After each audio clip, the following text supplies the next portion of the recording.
Vai. Oi, galera do YouTube. Primeiramente eu queria agradecer os 501 e-mails que mandaram aqui para nossa escola, né, pedindo para poder postar vídeos interessantes na internet. Temos já alguns vídeos, né, e eu espero que com esse próximo vídeo que vamos postar na internet, tire algumas dúvidas e venha a melhorar o nosso cordão de solda na área, né. A maioria dos e-mails veio mencionados para poder falar de unhas, né, e fechamento entre cordões início e término. Então vamos estar comentando sobre isso para poder ver se a gente consegue melhorar a nossa técnica de soldagem na área, né. Então vamos lá.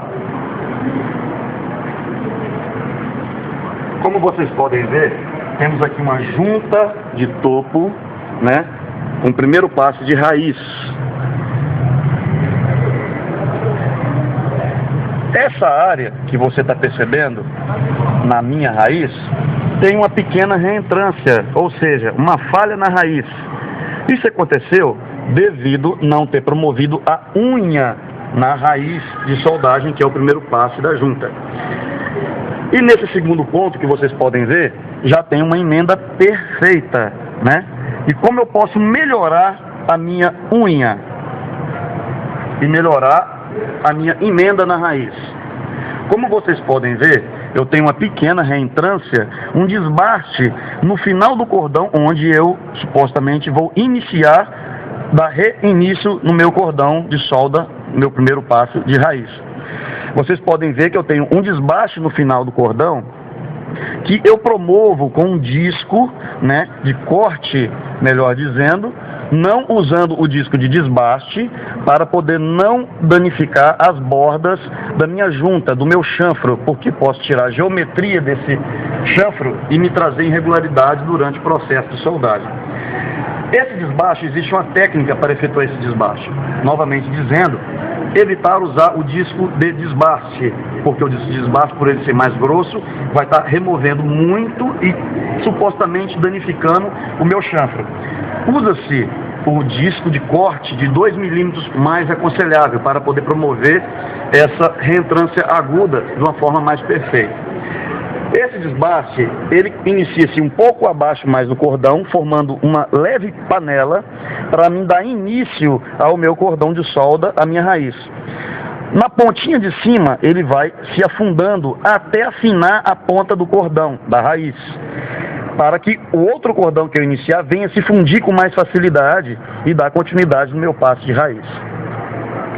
Novamente mostrando, aqui eu tenho uma emenda sem preparação, sem unha, e aqui eu tenho uma emenda perfeita, né, já com essa unha promovida.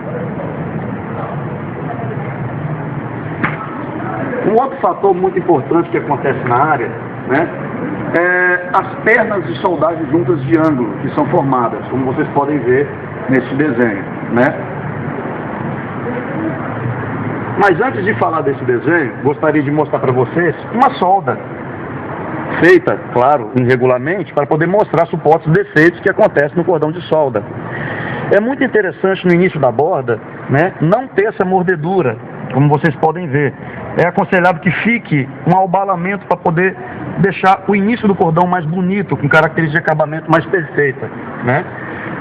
Nesse primeiro cordão, como vocês podem ver, tem uma mordedura horrível no final. É sinal que o soldador, ele passou direto e não promoveu um tempo para poder abaular esse final do cordão. E isso de característica de acabamento fica feio, né? E em algumas soldas pode estar sendo reprovado. Nesse segundo cordão, vocês podem perceber que tem um leve abaulamento, mais perfeito, né? E isso deixa o acabamento, o início do cordão mais bonito e uma característica muito melhor. E vocês podem ver no final que tem um abaulamento mais perfeito, né? O soldador promoveu um tempo antes da quina, né? E retornou alguns milímetros para trás, deixando encher essa quina, essa borda. E assim, o final do cordão fica abaulado, com um acabamento muito melhor. Como vocês podem ver nessa outra chapa, aqui eu tenho cordões, né? 2 cordões separados e 2 cordões, um pegando 1/3 ou até seja 50% um do outro. Vamos passar para o outro quadro que eu vou fazer um desenho para a gente poder entender melhor a nossa explicação.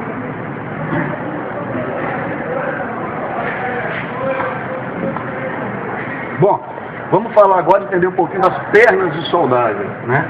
Vamos fazer aqui um desenho de uma junta de ângulo em T. Vamos imaginariamente fazer uma solda nessa peça. Primeiro cordão na primeira camada e um segundo cordão do lado oposto, ainda da primeira camada, né? Vocês podem perceber que esse cordão, ele pegou exatamente uma determinada milimetragem da peça, e essa área é aconselhável que fique o mesmo tamanho dessa, para que esse cordão esteja dividido de uma maneira padronizada, né? Então o cordão está no meio. Se esse cordão não estivesse no meio, ele poderia ficar assim, pegando mais na peça de baixo do que na peça de cima, ou ao contrário.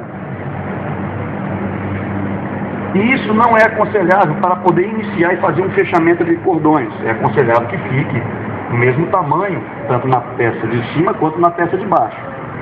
Então, quando eu executo um cordão, existem as margens desse cordão.